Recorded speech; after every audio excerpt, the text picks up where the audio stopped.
Well, the law in the United States specifically prevents you from using bankruptcy to erase your student loans.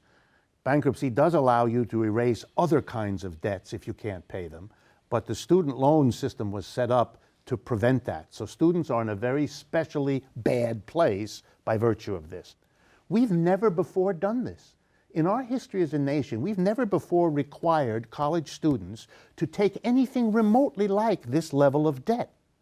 Worse still, we're requiring students to accumulate huge amounts of debt to get bachelor's degrees, let alone more advanced degrees, at the same time that we offer the graduates the poorest job market and prospects in a generation. That's a 1-2 punch. You have to borrow more than you can afford to face a job which will not allow you to ever pay it off. Hence this person's very intelligent question. How is this going to work? We've solved a problem in our society, how to educate the next generation. And let me tell you, this is an important matter. We economists believe that the single most important factor shaping the future of any economy in the world, including the United States, is the quality and the quantity of the educated, trained labor force it produces. Colleges and universities are where we do that.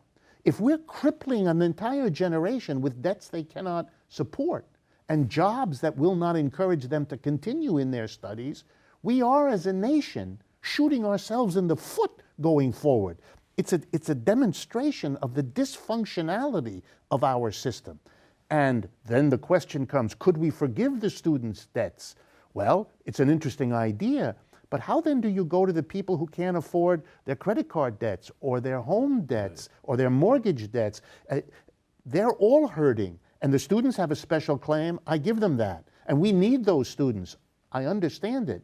But we have to go at the root of a society which allows unspeakable wealth to accumulate in the hands of a tiny minority while condemning an entire generation of students to a set of burdens. We don't want them to have those burdens. We need what they can produce for us as a society. But what does this young woman do who says she's overwhelmed by her debt? Many students are not aware that they actually have some ways to help them. But the more broad answer I would give you is you need a social movement.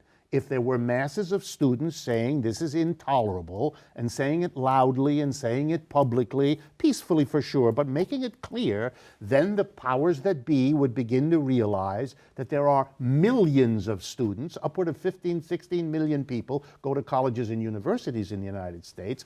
You're talking about a very well-educated constituency. If they were organized and mobilized, you would begin to get the response of dealing with their crises much more effectively than what we have now.